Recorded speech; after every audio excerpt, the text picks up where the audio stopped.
What if you could feel your favorite sports right under your fingertips? This year, I got to try the one-court device at an Orlando Magic game. I knew exactly where the ball was moving on the court, which team had the ball, when points were scored, and I kept track of the score during the whole game. It was so empowering. Do you want to experience this for yourself? I sure did. So I pre-ordered my one-court at-home device. Now I can cheer on all of my favorite MLB, NBA, and NFL teams from home or on the go. You can order today at onecourt.io/preorder. That's onecourt.io/preorder. Use promo code EYES, EYES, to receive 1 month of One Court's all-access subscription, free of charge.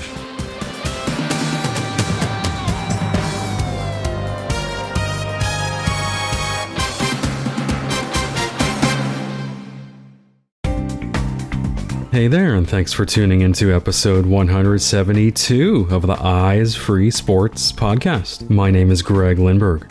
Here on this episode, we are joined by two guests, and they are representing a nonprofit that is doing some great work when it comes to tandem cycling. And so they've actually developed a whole website and database that connects blind cyclists with sighted guides. So let's go ahead and get rolling toward episode 172 of the Eyes Free Sports podcast.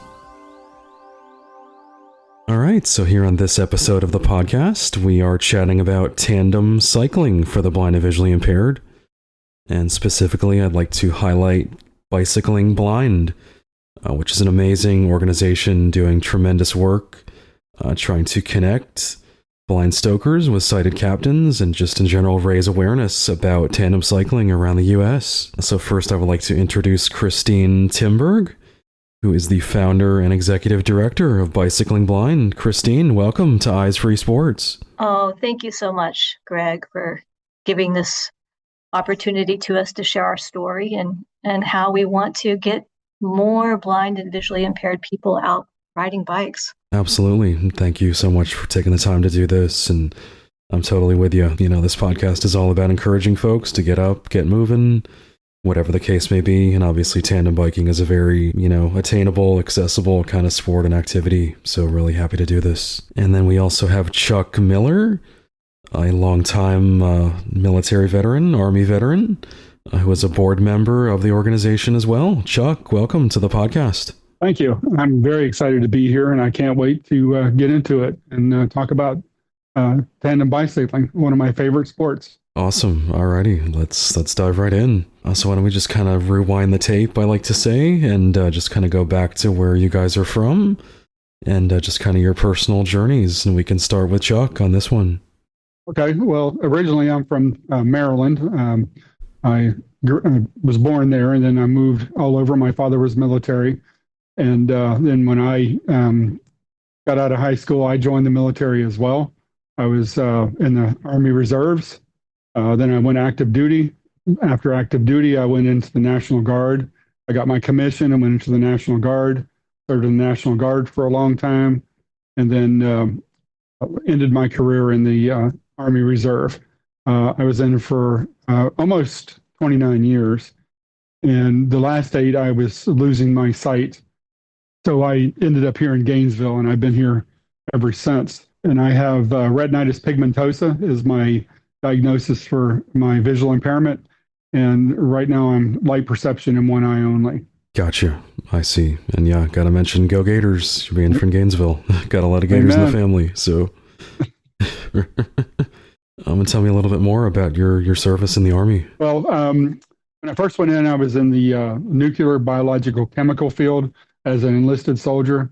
I was stationed out at Fort Lewis, Washington, which I absolutely loved it out there. And then I kind of traveled all over. I was in Europe a couple of times, in Texas. Spent a lot of time in Georgia. And believe it or not, I didn't do any sports at all when I was sighted. I didn't start doing tandem bicycling until after I was almost totally blind. Wow. Yeah, that is interesting. So Christine, let's go over to you. Tell us about your early years and your journey. Oh, yes. I was born in Oklahoma, and we moved around a bit, Florida, finished high school in Kansas, a wonderful small town in southeast Kansas where I had the freedom to just go out the door with my friends and ride my bike all over town. I still have the bicycle that I got for my 12th birthday that I rode all over town. 3-speed, free spirit from Sears. Nice. I went out to California to go to college, Arizona for graduate school, and I've been in the Los Angeles area for about the last 40 years. Oh, wow. It's hard Quite to a beat our while. weather when I can ride my bike year round. Mm-hmm. Absolutely. No doubt about that. And I understand you've been teaching for quite a while, right? Yes, I've been teaching at the college university level for about 32 years. Wow. That makes me feel old. Yes, currently I'm a kinesiology and health professor at Los Angeles City College, which is located in East Hollywood, just down the road from Griffith Park. And we are next door to the Los Angeles Braille Institute. Oh, wow. Very neat. Nice little unique connection there. Yeah. So, in terms of starting bicycling blind, I'm really curious just about kind of what inspired this idea, kind of the genesis of this idea. Christine, if you want to touch on that. Oh, yes, thank you. It was 2010, and I was vacationing in Bend, Oregon, and I was randomly introduced to a woman named Nancy Stevens, who is a blind triathlete. She had won the world championships in the blind visually impaired division. Also, she's very accomplished in Nordic skiing and is the first blind woman to climb the Grand Teton in Wyoming. But I was introduced to her because she was needing tandem captains. And I had never heard about somebody blind riding a tandem. And I thought, wow, I want to do that. I'd never been on a tandem before, let alone captain one, which I told Nancy. And I was scared, but she taught me and she trusted me. And we had a fabulous time riding together just east of Bend, Oregon, and around town. And we developed our own communication style. And when I left there, I thought, oh, I want to do this back in LA.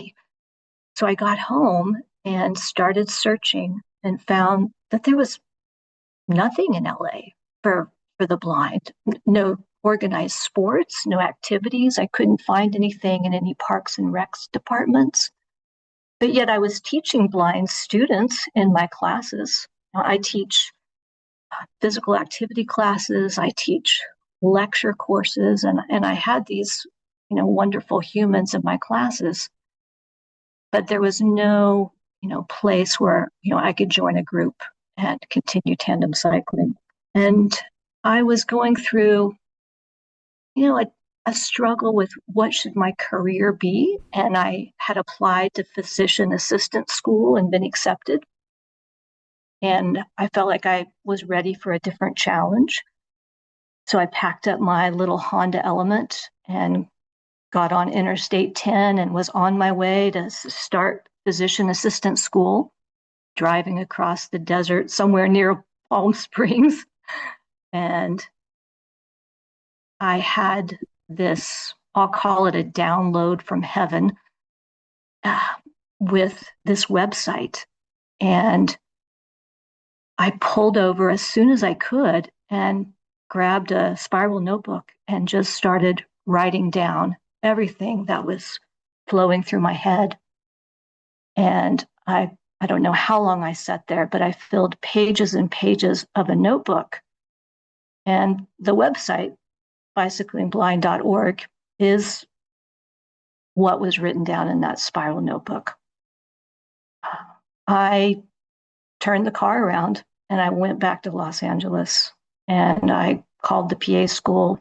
I told them I don't want the spot and realized that, I want to stay in physical education. I want to stay in kinesiology.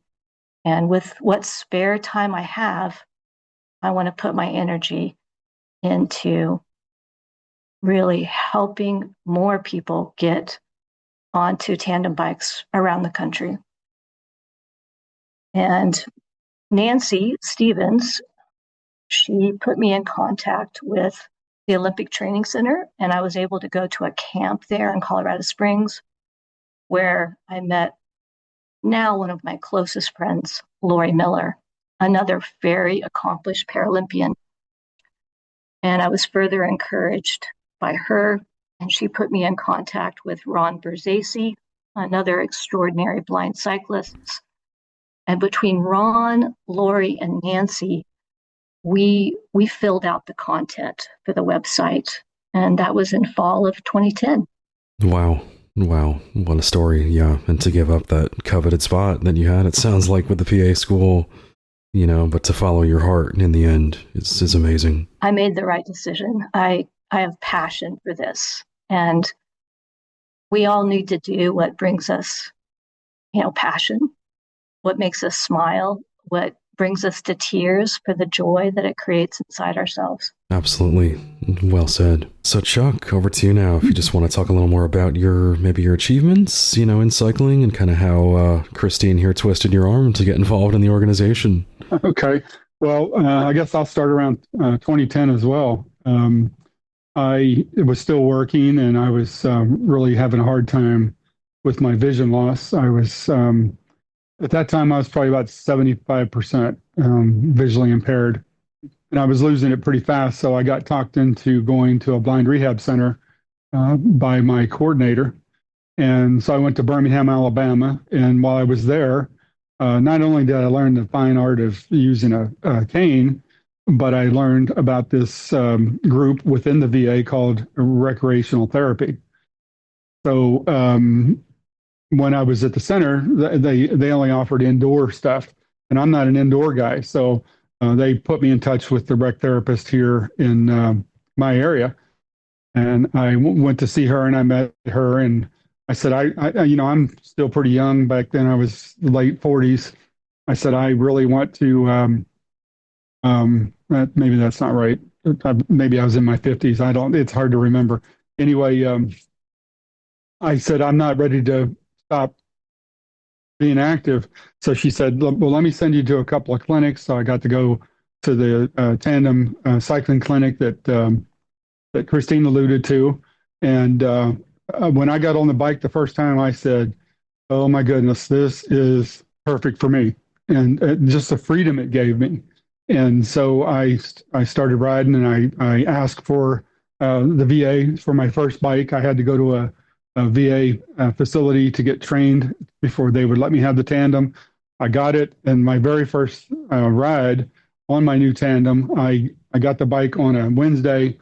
On a Thursday morning, I loaded the bike up and drove. Well, I didn't drive, but my captain and I drove to Iowa, and we did our very first RAGBRAI on my brand new tandem.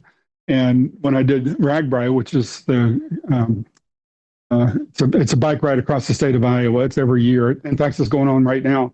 And the more I rode, the more I realized how much I loved the freedom of not only being on a bike, but having a companion with me all the time that I could talk with. It was just such an amazing experience. And then by then I was super excited, and I thought, well, I need to find out how I can get in touch with more pilots or captains and stuff. So that's how I found the Bicycling Blind program. And back then I talked to Ron Berzasi probably, I don't know, 4 or 5 times a week, over the website. And I got to know a lot of people, and we started networking. And the more I got to know, the more I rode, and I started riding sometimes 4 or 5 days a week whenever I could find somebody to ride with. And so I've ridden RAGBRAI 7 times. I've ridden the Katy Trail, the Great Allegheny Passage, and the Casino Canal. I've ridden both of those twice. I've ridden the Natchez Trace. I've done several rides on the East Coast from DC down to like Charlotte. And then 4 years ago, I attempted to ride across the United States. We started in St. Augustine and got to Houston, and my pilot or captain just said, I can't do this anymore. So he went home. So, for me, being on the back of a tandem is, to me, it's like the best place on the planet to be. There's nothing better in my life than the freedom you get from being on a tandem. Now, I've done lots of other adaptive sports. I've done things that I never dreamed I'd ever do. Whitewater kayaking. I've done snow skiing. I've done surfing. I've done sailing. Just everything that I've had the opportunity to come in contact with, I've tried. But the one passion I have more than any other is the tandem bicycling. So like I said, I've been involved with the bicycling blind community, as a member for quite a while. And then I guess I think it was earlier this year or maybe even last year, a friend of mine said, this organization is looking for board members. You should apply. So I got a hold of Christine, and the rest is history. So some reason she accepted me as one of her board members. So here I am. I definitely understand why. Yeah, that's a great story. And yeah, just looking at the bios of all the board members and everyone involved in your organization, it's just, wow. I'm just in awe of their achievements, their backgrounds, everything they bring to the table. So Christine, hats off to you and your team, on assembling such an amazing group. Oh, they are. They truly are. I have so much respect for each person. Sure. So let's talk a little bit more about kind of the website and kind of how folks maybe can get involved in terms of, this database that you guys have assembled to connect folks in the blind cycling community. Yes. We have, as of today, 1,220 profiles in the database. Some are captains, some are stokers. I think we have every state covered. The site also works internationally. Very excited about that. And, the goal is really to create a singular database. I want this to be easy, navigable, accessible. And if we can assist other organizations around the country with their local programs and finding stokers and captains for their programs, that's beautiful.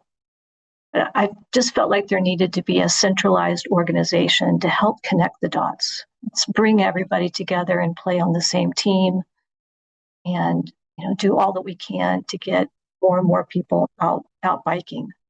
So when a person creates a profile in our system, they're asked questions about their height and their weight.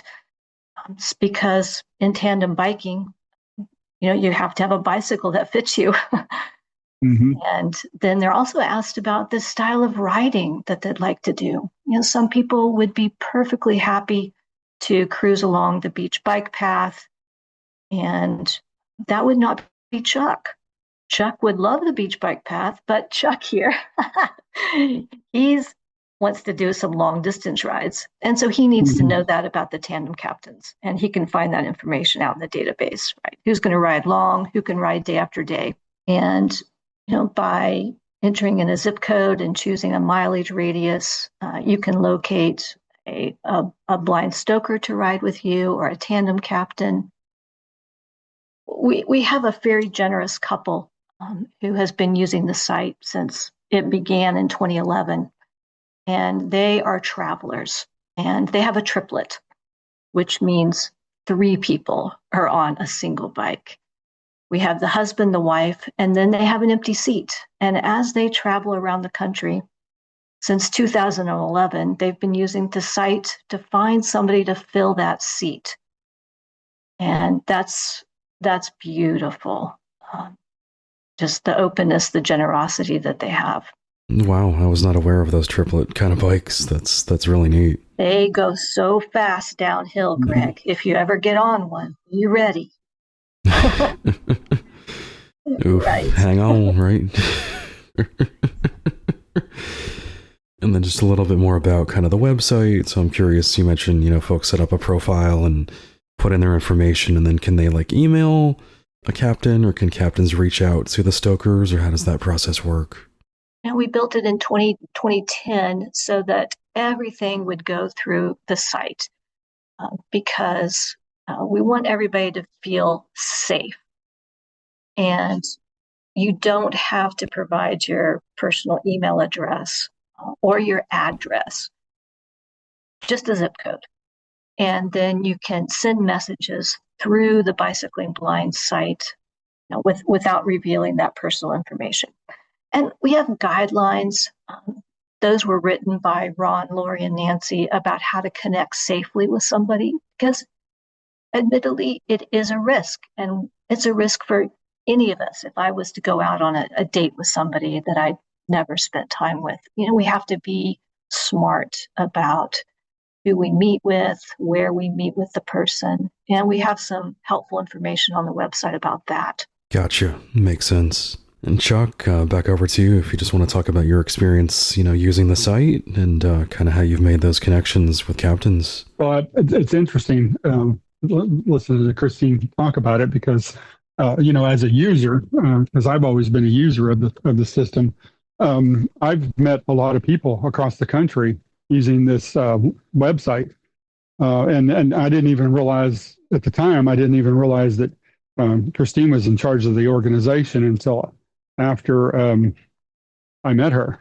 Ron Berses that she was talking about, I used to talk to him a lot, and I would recruit people to do RAGBRAI, and I would get a lot of people from the Bicycling Blind group to join RAGBRAI, and it's just really interesting to me that now we're working together. I find that super cool. But I always felt like the website was a perfect place to meet people, and like I would say, I'm going to be in this area. Would you be available? And I would just meet people, and I did the 5 boroughs ride in New York City with a captain that I met on that website. So it was pretty cool to be able to use the website. Like I said, I didn't even know who was in charge of it until recently. So that was pretty neat. But one of the things I always thought it was pretty easy to use too. And back then I could still see, though. It's a little bit more difficult now, because I can't see. But the ease of the website I thought was something really cool. And I recruit people today, every day, that I talk to my blind friends or people that are interested in being a captain. I talk to them all the time, and I send the website to people. And I just really do believe in it, and not because I'm on the board, but because I think it's a great resource. And I agree with Christine. If we can continue to add people to it, we can connect the entire country on a bicycle, which I think is super cool. Absolutely, no doubt.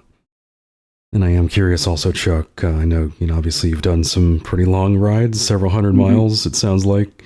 Have you found it challenging to find, captains for those longer rides versus maybe ones that are more apt to do shorter ones? I think because I've ridden, I have 2 different types of tandems. I have an upright and I have a recumbent.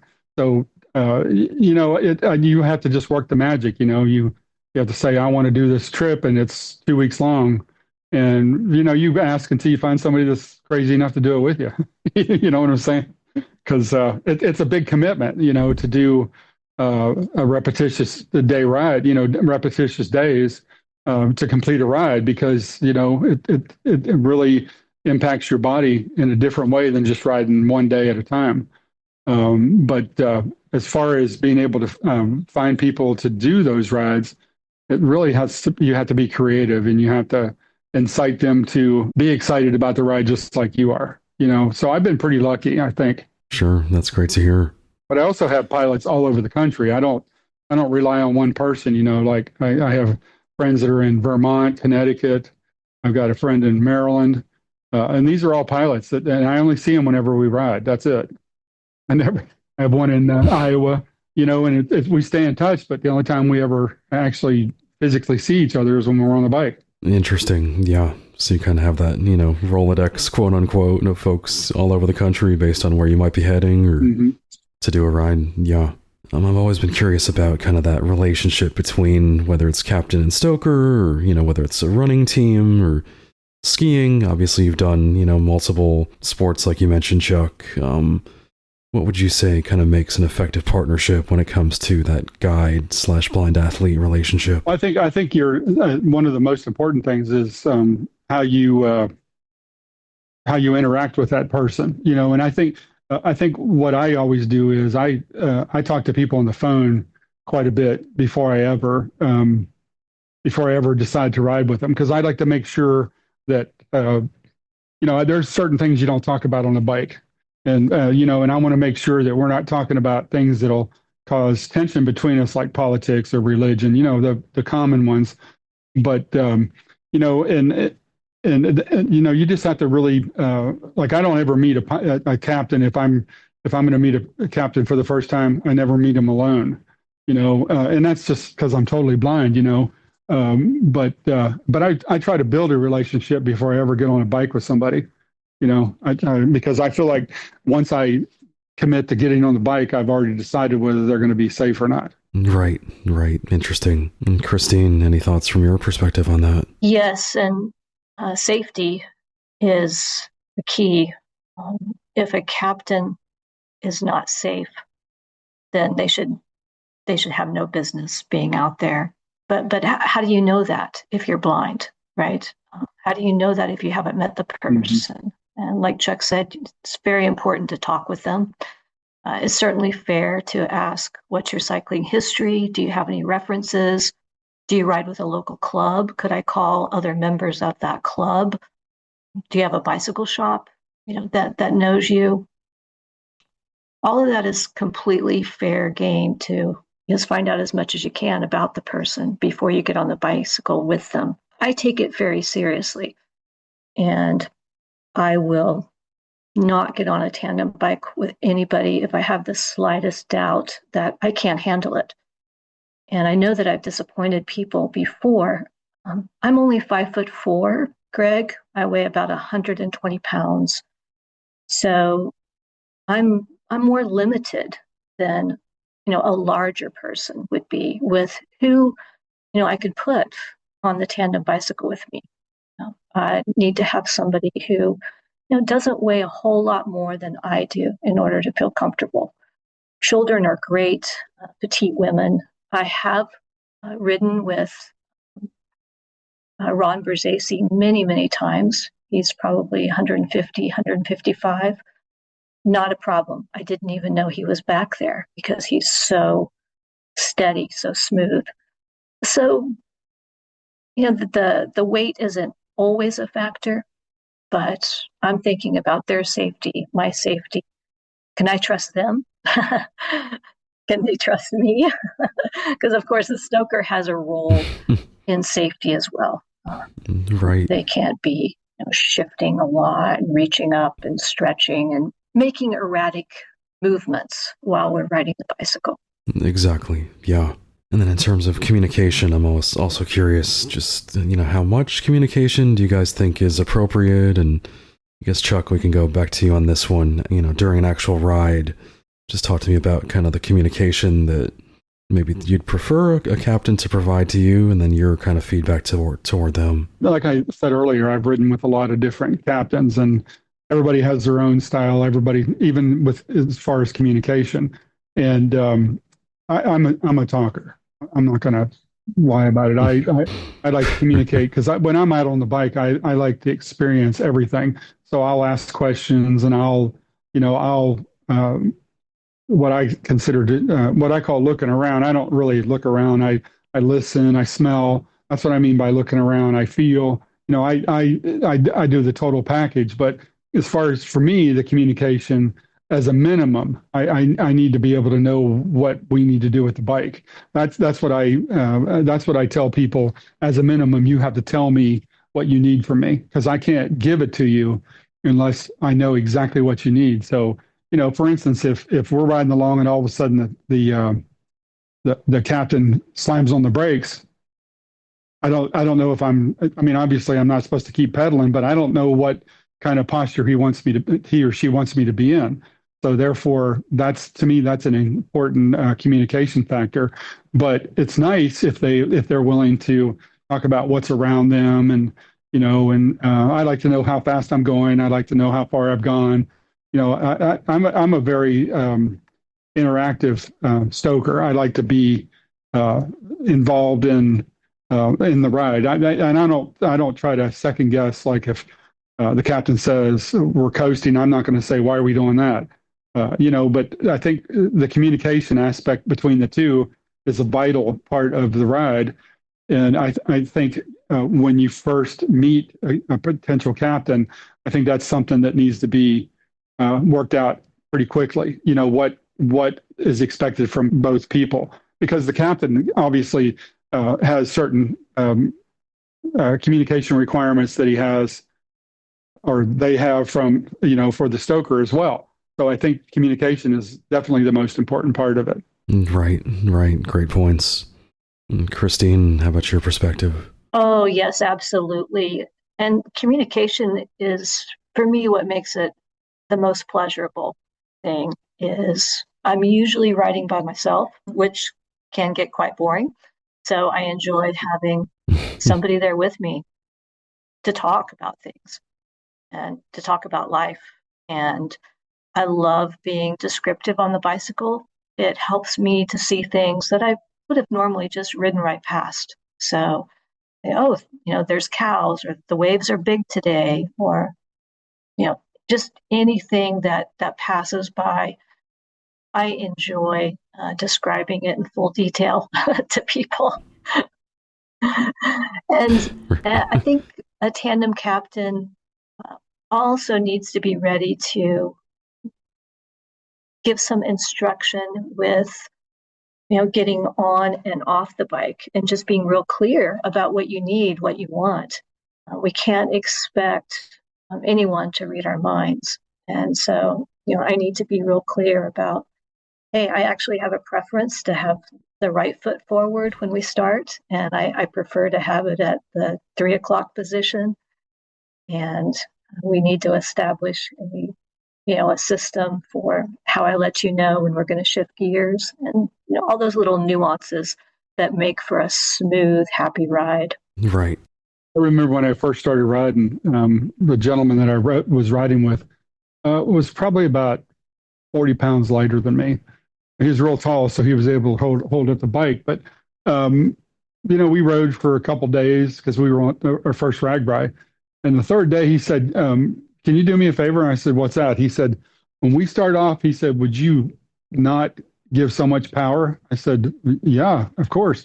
He said, "Every time you do that," he said, "you almost throw me off the bike." And I said, "I had no idea." That's something that I had to learn, because I'm a very powerful stoker. And so I had to really, back off on my starts because, of course, I went to a tandem racing clinic where the start was everything, you know. So, but to me, that was a great example of not communicating well enough, because he could have told me the first day and I would have stopped doing it, but I didn't know. Oh, yeah. And I just think of stuff, we do subconsciously or without even necessarily realizing that could be, a factor. So great point there, Chuck. Let's talk a little bit more about just kind of the benefits of, whether it is tandem cycling or any kind of sports and recreation for the blind and visually impaired. And why do you guys think, it's so important that folks are involved in some kind of physical activity? And we can go back to Christine for this one. Oh, well, I think it's, well known about the physical benefits of an aerobic activity for cardiovascular function, for lowering blood pressure, diabetes prevention. But I want to highlight the mental health aspects of it, because bicycling is a huge mental health boost for me. It combats loneliness. Even if I am alone out there riding, and I go by other riders and we have exchanged some greetings, or we're stopping at the top of a climb and we're chatting, it's a real boost to how I feel about the day, how I feel about myself. And then getting to ride with, somebody on the bicycle with me, that really helps to combat loneliness. I think it helps take us out of our own head and get to see life from somebody else's perspective. And loneliness is so big in our country right now. And it's a precursor to depression, which is also, rampant across our country in all age groups, with or without disabilities. And, I think tandem cycling is medicine. It's medicine for the brain. Yeah, I'm so glad you brought up mental health. We've had several discussions about that on this podcast, and there's so many advantages to being active, and obviously whether you're on a team or being on a tandem bike, with one other person or whatnot. I mean, so many benefits to mental health when it comes to that. If I may add a little bit to that, Sure. as we stated earlier, I'm a veteran, and you both probably are aware that the big thing in the VA right now is the amount of suicides in the VA community. The last I heard, it was about 22 a day, and the VA recognizes that recreational therapy or adaptive sports is what they're calling it now is vital to the survival of disabled veterans, and especially to the blind community.